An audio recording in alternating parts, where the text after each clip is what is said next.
Alhamdulillahi Rabbil Alamin, wa sallallahu ala nabiyyina Muhammad wa ala alihi wa sahbihi ajma'in, amma ba'd. Nous continuons donc la série de cours sur le livre Usul Mu'amalati al-Ahli wal-Ashab fi Sunnati Nabawiyya du noble Cheikh Sulayman Ruhaili hafidhahullah ta'ala, et nous sommes arrivés au deuxième fondement.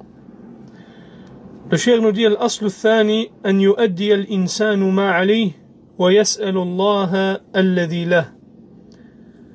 Donc, le deuxième fondement, que l'homme s'acquitte du droit qui lui incombe et qu'il demande le sien à Allah. C'est-à-dire qu'il s'acquitte du droit qui lui incombe sans qu'il n'attende rien en retour. C'est-à-dire qu'il n'attend pas de contrepartie. Il ne dit pas: si mon épouse agit bien et se comporte bien avec moi, alors je me comporterai bien avec elle. Et si elle ne se comporte pas bien avec moi, alors je ne me comporterai pas bien avec elle. Ou si mon ami est bienfaisant envers moi, alors je le serai également envers lui. Et s'il n'est pas bienfaisant envers moi, alors je ne le serai pas non plus envers lui. Donc non, ce n'est pas comme ça que cela fonctionne. Pour lui, l'affaire est plutôt de s'acquitter de son devoir, même si l'autre ne lui rend pas l'équivalent. Il demande son droit à Allah tabaraka wa ta'ala, car tant qu'il traite et agit avec les autres pour Allah, il s'acquitte du droit qui lui incombe les concernant, sans se soucier de leur attitude, de leur comportement à son égard. Et la question chez lui ne repose pas sur le principe du donnant-donnant, mais il donne plutôt pour Allah tabaraka wa ta'ala. Le prophète sallallahu alayhi wa sallam a dit dans le hadith qui a été rapporté par al-Bukhari: ليس الواصل بالمكافي ولكن الواصل الذي إذا قطعت رحمه وصلها. Celui qui maintient les liens de parenté n'est pas celui qui rend l'appareil, mais c'est plutôt celui qui maintient les liens lorsqu'ils sont rompus. Ainsi, celui qui maintient les liens de parenté n'est pas celui qui rend l'appareil, même si cela est une bonne chose à la base. Yani, lorsque les choses vont bien dans la famille et que tout le monde maintient les liens de parenté, tu rends visite à ton oncle, il te rend visite en retour, et ainsi de suite. C'est-à-dire que tout va bien. Et c'est une bonne chose, il n'y a aucun doute. Mais ce n'est pas là le maintien des liens pour lequel la personne est louée. Mais c'est plutôt celui qui continue à entretenir ces liens quand bien même sa famille les rompait avec lui. Car il maintient les liens pour Allah tabaraka wa ta'ala. Si maintenant une personne est éprouvée auprès de est née avec sa famille, et que subhanallah cette famille-là le rejette, l'insulte, lui parle mal, ne lui rend pas visite, mais lui il maintient ces liens de parenté-là, ça c'est une preuve qu'il le fait pour Allah tabaraka wa ta'ala. Et il a été rapporté, donc d'après Abi Hurayrata radiyallahu anhu, qu'un homme est venu trouver le prophète sallallahu alayhi wa sallam, et il lui a dit: Ya Rasulallah, inna li qarabatan asiluhum wa yaqta'uni wa uhsinu ilayhim wa yusi'una ilay wa ahlumu anhum wa yajhaluna alay. قال صلى الله عليه وسلم: لئن كنت كما قلت فكأنما تسفهم المل ولا يزال معك من الله ظهير عليهم ما دمت على ذلك. Donc le prophète sallallahu alayhi wa sallam, lorsque cet homme est venu trouver le prophète sallallahu alayhi wa sallam et lui a dit: ô messager d'Allah, j'ai des proches avec lesquels je maintiens les liens de parenté, mais eux les rompent. Je suis bon avec eux, mais eux me causent préjudice. Je suis indulgent envers eux, mais eux sont grossiers envers moi. Le prophète sallallahu alayhi wa sallam lui a alors répondu: s'il en est tel que tu le dis, c'est comme si tu leur faisais manger de la braise, et Allah ne cessera de te donner le dessus sur eux tant que tu agiras de la sorte. Et le hadith a été rapporté par Muslim. Et ce hadith incite la personne à rester ferme dans cela et à ne pas se laisser atteindre par les agissements de ces personnes-là, au point d'en être découragé. Et le sens de ce hadith, c'est que tant que tu restes sur cette situation, c'est comme si tu leur faisais manger de la braise. Al-Nawawi, Al-Hafidh Al-Nawawi, rahimahullah, a dit concernant ce hadith, هو تشبيه لما يلحقهم من الألم بما يلحق آكل الرماد الحار من الألم ولا شيء على هذا المحسن. Donc, il dit, c'est une comparaison entre la douleur qui les atteint et celle que ressent celui qui mange de la braise. Et celui qui agit et qui est bienfaisant envers eux n'aura rien à se reprocher. Fin de citation. Donc, lorsque la personne maintient les liens familiaux, alors que les rompre, il accomplit une obéissance. Et il est alors dans le bonheur. Tandis que eux commettent une désobéissance, car ils coupent les liens familiaux. Leur poitrine brûle intérieurement, et ils sont alors touchés par le malheur, comme s'ils avalaient de la braise. Car la désobéissance est en réalité une brûlure, et il n'y a ni bonheur ni quiétude dans la désobéissance, mais c'est plutôt un feu qui brûle les poitrines. Et le sens voulu par le prophète sallallahu alayhi wa sallam est que celui qui obéit à Allah tabaraka wa ta'ala, Allah le rendra heureux. Et celui qui désobéit à Allah, Allah tabaraka wa ta'ala le rendra malheureux. Et ceci est le sens de cette noble parole et de ce hadith grandiose. Et Al-Qurtubi rahimahullah a dit, le sens de cette parole est qu'Allah tabaraka wa ta'ala te soutient par la patience face à leur rudesse et à leur dureté, et par un bon comportement à leur égard, et qu'il t'élève au-dessus d'eux dans ce bas monde et dans l'au-delà, tant que tu persistes et que tu persévères dans cette manière de les traiter et de te comporter avec eux. C'est-à-dire que c'est une promesse d'Allah tabaraka wa ta'ala par la bouche de son messager sallallahu alayhi wa sallam, que celui qui obéit à Allah tabaraka wa ta'ala en agissant bien envers sa famille et en se comportant bien avec eux, c'est-à-dire la famille de cet individu, Allah tabaraka wa ta'ala lui portera secours, l'assistera et l'élèvera. Et c'est ça le sens de la parole du prophète sallallahu alayhi wa sallam. Dans le hadith, Allah ne cessera de te donner le dessus sur eux tant que tu agiras de la sorte.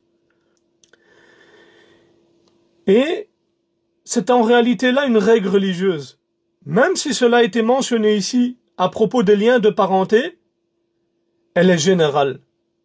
C'est-à-dire que cette règle ne concerne pas seulement les liens de parenté. Ça concerne tes amis, ça concerne la famille. La bienfaisance et le fait d'agir avec bonté ne consiste pas seulement et simplement à rendre l'appareil, mais plutôt à œuvrer pour Allah tabaraka wa ta'ala. Ainsi, tu t'acquittes du droit qui t'incombe et tu demandes à Allah tabaraka wa ta'ala le tien. Et il a été rapporté d'après Ibn Mas'ud radiyallahu an que le prophète sallallahu alayhi wa sallam a dit satakunu atharatun wa umurun tunkirunaha. Ça y est, il y aura certes après moi du favoritisme venant des gouverneurs et des choses que vous réprouverez. C'est-à-dire qu'il viendra des gouverneurs les uns après les autres et dans certains d'entre eux apparaîtra de l'injustice, du favoritisme et ils s'accapareront vos droits. Et les compagnons ont alors dit radiyallahu anhum qalu ya Rasulallah fama ta'muruna. Ô messager d'Allah, qu'ordonnes-tu de faire à ceux d'entre nous qui atteindront cela? Et c'est là une règle religieuse, ya ikhwa. Le musulman à qui le succès a été accordé, al-muwaffaq, regarde dans chaque situation le fondement religieux. Il ne se laisse pas emporter par l'émotion, ni ne se comporte comme un révolutionnaire, mais il recherche plutôt ce qui satisfait Allah tabaraka wa ta'ala. C'est pour cela que les compagnons radiyallahu anhum ont interrogé le messager d'Allah sallallahu alayhi wa sallam en disant quoi? Ô messager d'Allah, qu'ordonnes-tu de faire à ceux d'entre nous qui atteindront cela? C'est-à-dire, et en réalité c'est ainsi que doit être le musulman dans toute situation. Il doit regarder ce qu'Allah tabaraka wa ta'ala lui a ordonné et ce que le messager d'Allah sallallahu alayhi wa sallam lui a ordonné. Il ne doit pas se laisser tromper par les agitateurs, ni par ceux qui dénigrent les gens de la vérité, ni par ceux qui disent « ceux-là sont les savants des gouverneurs, les savants des palais et autres », ni par ceux qui disent « ils interprètent les textes d'une manière qui n'était pas connue des anciens ». Car ces gens-là, et leurs semblables, détestent le bien pour les pays musulmans. Leurs discours obscurcissent les cœurs et détournent l'homme du droit chemin. Et c'est là qu'on voit les gens de la fitna et akhawat, et leur manière de parler dans les réseaux sociaux. Et ce qui est pris en considération, c'est ce que l'homme tient comme propos, et non le nom par lequel il se nomme. Comme on voit sur Twitter, Facebook et autres avec des noms comme le Cheikh va le mentionner maintenant. Et aujourd'hui, à l'ombre de cette explosion des réseaux sociaux, certains se cachent derrière des noms attirants pour propager quoi? Des idées destructrices. On trouve par exemple l'un qui se nomme un tel el-Athari, un tel el-Salafi, alors que son idéologie est sectaire et khalafi. Elle n'est pas salafi. Et son appellation dément, et son idéologie dément son appellation. Et il ne convient donc pas de se laisser tromper par les noms et les appellations.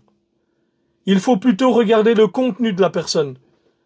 Si le contenu correspond à l'appellation, alors alhamdulillah c'est une bonne chose. Mais si l'idéologie contredit cette appellation, il faut s'en méfier. Comme on trouve par exemple un tel salafi, et tu vois que matin, midi, soir, il insulte les savants, ou bien il rend mécréants les gouverneurs, ou bien il rend mécréants les musulmans, et autres actes qui sont contraires à la sunna et à la méthodologie des salafs. Il faut donc rester vigilant et de ne pas courir et prendre des inconnus par rapport aux noms et aux appellations qu'ils mettent en avant. Il faut plutôt s'attacher aux gens de la voie droite, aux gens de la sunna, aux gens de science connus pour leur bonne méthodologie, leur bon manhaj, pour leur droiture et leur fermeté, et surtout dans les temps de trouble.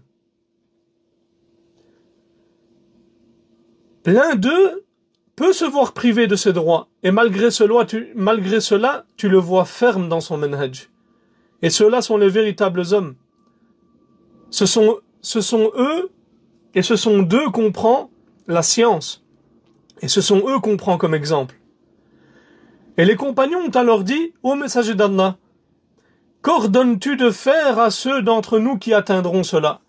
Il a dit, sallallahu alayhi wa sallam, dans le hadith, il dit, tu'addoun al-haq alladhi alaykum wa tas'aloun Allah alladhi lakum. Le prophète sallallahu alayhi wa sallam leur a dit, vous vous acquittez du droit qui vous incombe les concernant et vous demandez le vôtre à Allah. Il n'a pas dit sortez contre eux, tuez-le. Faites des manifestations, demandez votre droit sur la place publique. Non. Le prophète sallallahu alayhi wa sallam a dit, vous vous acquittez du droit qui vous incombe les concernant et vous demandez le vôtre à Allah. Et un homme dit au prophète sallallahu alayhi wa sallam, ma yakunu ba'daka ya Rasulallah, qala khulafa'u wa yakthurun. Et yusbihu hunak akthar min khalifa fi makanin wahid. Un homme dit, que se passera-t-il après toi, ô messager d'Allah? Et il a répondu, sallallahu alayhi wa sallam, des califes viendront et ils seront nombreux. C'est-à-dire, il y aura plusieurs califes en même temps, dans des lieux différents, et dans des pays différents, dans des contrées différentes. Et l'homme dit, il dit au prophète sallallahu alayhi wa sallam, قال فكيف تأمرنا يا رسول الله؟ قال صلى الله عليه وسلم أدوا بيعة الأول فالأول وأدوا إليهم ما لهم فإن الله سائلهم عن الذي لكم. Donc il dit, que se passera-t-il après toi, ya Rasulallah? Il répondit, sallallahu alayhi wa sallam, des califes viendront et ils seront nombreux. Et l'homme dit, que nous ordonnes-tu alors, ya Rasulallah? Il dit, prêtez allégeance au premier à qui il a été prêté allégeance, puis après sa mort, au premier à qui il a été prêté allégeance. Et rendez-leur ce qui leur est dû. Et certes, Allah va les interroger sur vos droits. Et d'après Alqama al-Hadrami,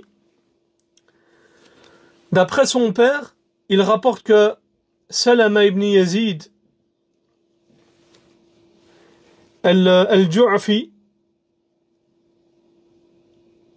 donc qu'il interrogea le prophète sallallahu alayhi wa sallam et dit, ô prophète d'Allah, que dis-tu si des gouverneurs s'imposent à nous, réclamant leurs droits tout en nous refusant les nôtres? Que nous ordonnes-tu alors? Le prophète sallallahu alayhi wa sallam se détourna de lui. Il le questionna alors à nouveau, et le prophète sallallahu alayhi wa sallam se détourna encore de lui. Puis il questionna une troisième fois et une seconde. Et le prophète sallallahu alayhi wa sallam a dit, Isma'u wa ati'u, fa innama alayhim ma hummilu wa alaykum ma hummiltum. Allahu Akbar. Écoutez et obéissez, car ce sont eux qui portent la responsabilité de ce qu'ils font, et vous portez la responsabilité de ce que vous faites. Et même si ce hadith porte sur le comportement adopté envers le gouverneur, il constitue en réalité un fondement dans la relation avec les autres, et en particulier avec les proches et les amis. Acquitte-toi de ce qui t'incombe, et fais le bien autant que tu peux, tout en espérant ce qu'il y a auprès d'Allah tabaraka wa ta'ala. N'attends rien des gens. Lorsque tu fais le bien, oublie-le. Fais-le pour Allah tabaraka wa ta'ala. Et n'attends rien des gens. Invoque Allah tabaraka wa ta'ala afin qu'il guide ta famille, qu'il guide tes amis.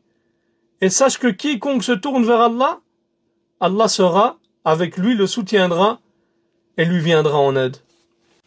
Ensuite, le troisième fondement, le cheikh nous dit أن يعامل أهله وأصحابه كما يحب أن يعاملوه أو أحسن. Et qu'il se comporte avec sa famille et ses amis comme il aimerait qu'il se comporte avec lui, ou mieux encore. Et ceci est une obligation dans les relations, et c'est une balance dans la manière d'agir et dans les relations. Si tu veux évaluer comment tu te comportes et agis avec ta famille, alors regarde comment tu aimerais qu'ils se comportent avec toi. Si tu aimes qu'ils te traitent avec respect, traite-les donc avec respect. Et ceci est donc une balance et un fondement dans les relations. Et cela fait partie des obligations comme cela sera expliqué, incha'Allah. Le prophète sallallahu alayhi wa sallam a dit dans le hadith authentique, فَمَنْ أَحَبَّ أَنْ يُزَحْزَحَ عَنِ النَّارِ وَيُدْخَلَ الْجَنَّةِ, que celui qui désire être épargné du feu et entrer au paradis. Or, tout croyant désire cela. C'est cela en vérité la réussite. Wallahi, le véritable gagnant est celui qui est épargné de l'enfer et entré au paradis. Et le sens du hadith ici, c'est que celui qui désire cette réussite, le prophète sallallahu alayhi wa sallam, qu'est-ce qu'il dit? فَلْتَأْتِهِ مَنِيَّتُهُ وَهُوَ يُؤْمِنُ بِاللَّهِ وَالْيَوْمِ الْآخِرِ وَلْيَأْتِ إِلَى النَّاسِ الَّذِي يُحِبُّ أَنْ يُؤْتَى إِلَيْهِ. Qu'il fasse en sorte que la mort lui vienne tout en ayant foi en Allah et au jour dernier, et qu'il se comporte avec les gens de la même façon qu'il aimerait que l'on se comporte avec lui.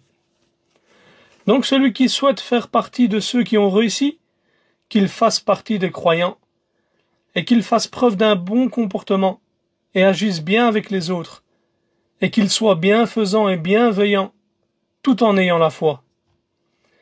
Cheikh al-Islam ibn Taymiyyah rahimahullah a dit, concernant le hadith, et qu'il se comporte avec les gens de la même façon qu'il aimerait que l'on se comporte avec lui, il dit rahimahullah, ceci est une obligation, c'est-à-dire dans les relations humaines. Pourquoi?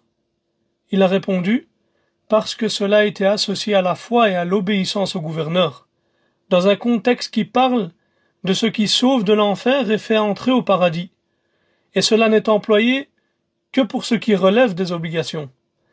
Et ici, Cheikh al-Islam mentionne le gouverneur car les savants ont divergé concernant les gens dans le hadith. Est-ce que cela concerne le gouverneur ou les gens de manière générale? Et l'avis prépondérant, c'est que cela concerne les gens de manière générale. Le Cheikh Ibn Uthaymin rahmatullahi alayhi a dit, l'équité dans les relations avec les créatures, c'est de traiter les gens comme tu aimerais qu'ils te traitent. C'est pourquoi le prophète sallallahu alayhi wa sallam a dit dans le hadith, celui qui désire être épargné du feu et entrer au paradis, qu'il fasse en sorte que la mort lui vienne tout en ayant foi en Allah et au jour dernier, et qu'il se comporte avec les gens de la même façon qu'il aimerait que l'on se comporte avec lui. Donc, comporte-toi avec les gens comme tu aimerais qu'ils se comportent avec toi. Par exemple, si tu veux adopter un certain comportement envers quelqu'un, commence par te poser cette question. Si quelqu'un agissait ainsi envers toi, est-ce que cela te plairait? Est-ce que tu serais satisfait de cela? Si cela te satisfait, alors agis de cette manière. Sinon, abstiens-toi. Fin de citation. Et c'est exactement ce que nous avons dit. C'est une balance. Par exemple, si tu souhaites interagir avec ton épouse, expose cela dans cette balance. Si tu veux interagir avec ton ami ou ton frère, expose cela dans cette balance. Même si chacun a ce qu'Allah tabaraka wa ta'ala a préparé pour lui. Et le Cheikh al-Éthiopie, rahimahullah, a également dit, dans son commentaire de Sahih Muslim, concernant le hadith, qu'il se comporte avec les gens de la même façon qu'il aimerait que l'on se comporte avec lui, c'est-à-dire qu'il s'acquitte de leurs droits les concernant et agisse envers eux comme il aimerait qu'ils agissent envers lui. Fin de citation.